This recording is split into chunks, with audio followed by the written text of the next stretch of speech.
اگلا مرحلہ سٹارٹ ہو جاتا ہے موت کے بعد کا مرحلہ. وہ ہے کیا؟ وہ ہے قبر کی زندگی. قبر کی زندگی جو ہے، عثمان رضی اللہ عنہ اکثر قبرستان جب جایا کرتے تو قبر کے پاس کھڑے ہوتے تھے تو اتنا رویا کرتے تھے کہ رو رو کے ان کی داڑھی تر ہو جاتی تھی. تو کچھ صحابہ ان سے پوچھا کرتے تھے کہ آپ آخرت کا تذکرہ سن کر اتنا نہیں روتے جتنا آپ قبر کا تذکرہ ہوتا ہے اور قبر کو دیکھ کے روتے ہیں. تو انہوں نے فرمایا کہ قبر آخرت کی منزلوں میں سے پہلی منزل ہے. جو اس میں کامیاب ہو گیا وہ آگے بھی کامیاب ہو جائے گا، اور جو اس میں پکڑا گیا اس کی آگے بھی پکڑ ہوگی. تو اس لیے قبر جو ہے، اب اگلا مرحلہ کیا ہے قبر کا. پہلی چیز ہماری ریکوائرمنٹ کیا ہے کہ موت کے وقت اللہ تعالیٰ ہمیں کلمے کی توفیق عطا فرمائے، زبان پہ کلمہ جاری ہو. دوسری ہماری ضرورت کیا ہے کہ جب قبر میں ہم سے سوال کیے جائیں گے، 3 سوال ہوں گے، تو ہمیں ان 3 سوالوں کا جواب صحیح ہونا چاہیے. پہلا سوال کیا ہوگا؟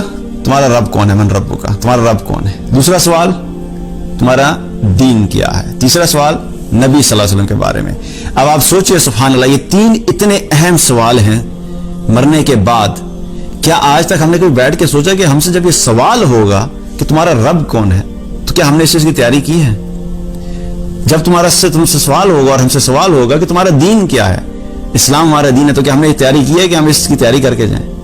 آپ دنیا میں آپ دیکھیے کہ ہم جو ایجوکیشن حاصل کرتے ہیں، ہم اس لیے ایجوکیشن حاصل کرتے ہیں کہ ہمارا جو الٹیمیٹ ڈگری ہے وہ ہمیں مل جائے. اس کے لیے ہم 16 سال 18 سال کی ایجوکیشن حاصل کرتے ہیں کہ ہم دنیا کی زندگی میں کامیاب ہو جائیں. لیکن یہ 18 سال کی ایجوکیشن، بچپن سے لے کے جب 18 سال ہم پورے ایجوکیشن کے گزارتے ہیں، تو اس میں سے کوئی بھی کتاب ہمیں اس چیز کی تیاری کے بارے میں نہیں بتاتی کہ جب قبر میں تم سے 3 سوال ہوں گے تو اس وقت ان 3 سوالوں کی تیاری کیسے کرنی ہے. ہمیں اپنی زندگی کی تیاری کی تو فکر ہے، لیکن قبر میں جو 3 سوال ہوں گے اس کے بارے میں ہمیں کوئی بھی چیز نہیں بتاتی. اس کی تیاری ہم نے خود کرنی ہے.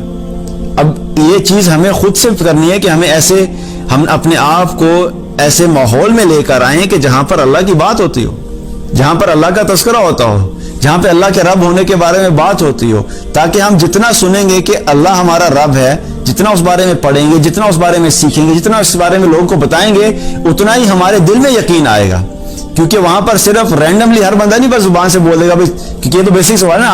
آج اگر میں آپ سے پوچھوں تو گریڈ 2 کا بچہ بھی بتا دے گا کہ رب کون ہے، دین کیا ہے اور نبی کون ہے صلی اللہ علیہ وسلم. لیکن قبر کے اندر ہر بندہ نہیں بتا سکے گا. جس نے ان 3 چیزوں کو اپنی زندگی کے اندر مقصد بنا کے چلا ہوگا اور اس کے اوپر فوکس کیا ہوگا، ان چیزوں کو سیکھا ہوگا، بار بار اپنے شعور کو، اپنے دل کو، اپنے دماغ کو اس چیز پہ یقین دلاتا رہتا ہوگا، تو وہی شخص ہوگا جس کو توفیق ملے گی کہ ان سوالوں کا جواب دے سکے. تو 3 سوال ہو گئے قبر کے. پہلی چیز کیا ہے؟ موت کے وقت لا الہ الا اللہ.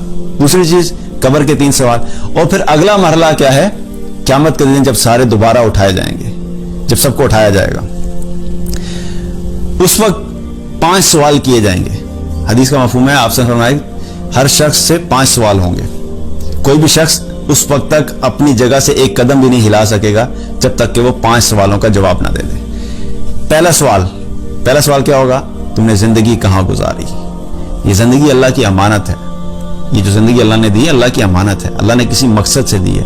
اگر اس زندگی کو ہم نے اپنی خواہشات کے مطابق گزارا، اللہ کو چھوڑ دیا، اللہ کے دین کو چھوڑ دیا، اور آخرت کی فکر کو چھوڑ دیا، آخرت کی تیاری کو چھوڑ دیا، تو یہ ساری زندگی اگر ہم نے خوشیوں میں بھی گزاری تو آخرت میں ناکامی ہوگی اگر ہم نے اللہ اور اللہ کے رسول کی اطاعت نہیں کی.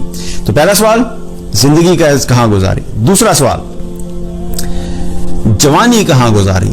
اب دیکھا جائے تو جوانی بھی زندگی کا حصہ ہے، جوانی کو زندگی سے باہر تو نہیں ہے نا، لیکن جوانی کے بارے میں خاص طور پہ کیوں سوال کیا جا رہا ہے؟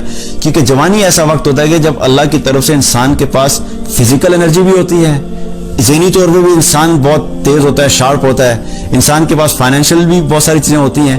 تو تمام چیزیں انسان کے پاس پیک پہ ہوتے ہیں جوانی میں. وہ جوانی اگر آپ نے اللہ کے دین کے لیے نہیں لگائی اور اللہ کی اطاعت میں نہیں لگائی تو وہ جوانی بھی قیامت کے دن باعث حسرت ہوگی کہ ہم نے اپنی زندگی کو اور اپنی جوانی کو کیوں ضائع کر دیا. کیونکہ اسپیسیفکلی یوتھ کے پوائنٹ آف ویو سے اور جوانی کا جو ہے سوال کیا جائے گا. تیسرا سوال مال کیسے کمایا، رزق حلال کا بھی سوال ہوگا. آج تو بس مال کے نشے میں لوگ کیا کرتے ہیں, بس مال چاہیے, حلال طریقے سے آ رہا ہے یا حرام طریقے سے آ رہا ہے کسی کو کوئی فرق نہیں پڑتا, بس مال زیادہ چاہیے, کیونکہ زیادہ کی ہوس اور لالچ اتنی زیادہ ہے کہ یہ بھی بھول جاتے ہیں کہ حلال کمانا ہے کہ حرام کما رہے ہیں. اس کا بھی سوال ہوگا کہ مال تم نے کیسے کمایا, اور پھر اگلا سوال کیا ہے, مال کہاں خرچ کیا. کمایا تو حلال طریقے سے تھا, خرچ کر دیا حرام جگہوں پہ, اپنی عیاشیوں پہ لگا دیا, تو اس کا بھی سوال ہوگا. اور پانچواں سوال کیا ہے کہ جو علم تمہیں دیا گیا تھا اس کے مطابق کتنا عمل کیا. آج کے دور میں خاص طور پہ, ویسے تو سارے دور میں ہی یہ چیز بالکل اتنی ہی امپورٹنٹ ہے, لیکن آج کیوں زیادہ امپورٹنٹ ہو گئی ہے کہ آج سے 15-20 سال پہلے اگر آپ کو کسی چیز کو ڈھونڈنا ہے, اس کے بارے میں پڑھنا ہے, تو آپ کے پاس آپشن کیا ہوتے تھے, کسی لائبریری میں جائیں گے, کسی علم والے کے پاس جائیں گے, سیکھیں گے, تو تھوڑی محنت کرنی پڑتی تھی, مشقت کرنی پڑتی تھی. آج تو مسٹر گوگل نے ہر چیز ہی ایکسیسیبل کر دی, جو چیز آپ نے ڈھونڈنی ہے جسٹ گوگل اٹ, گوگل کیا مل گئی. اب اتنی ساری انفارمیشن اویلیبل ہے کہ ہر انسان کے پاس انفارمیشن ہے. تو قیامت کے دن یہ سوال ہوگا کہ اب اتنا ساری جو انفارمیشن اویلیبل ہے اور علم ہے, جو کچھ تم پڑھ رہے ہو, جو کچھ تم شیئر کر رہے ہو, اسلامک پوسٹ آتی ہیں شیئر کرتے ہیں, بہت اچھی بات ہے, شیئر کرنی چاہیے, لیکن وہ کیا ہو رہا ہے کہ سب چیز جو آپ لے رہے ہیں تو اس کا مطلب ہے کہ آپ وہ سیکھ بھی رہے ہیں, آپ خود بھی پڑھ رہے ہیں, اور جو چیز آپ نے پڑھی, جو علم آپ نے حاصل کیا, قیامت کے دن سے سوال ہوگا کہ جب تم نے پڑھا تھا اور جب سیکھا تو تم نے خود کتنا عمل کیا. تو پانچواں سوال کیا ہے کہ جو علم تمہیں دیا گیا تھا اس کے مطابق عمل کتنا کیا.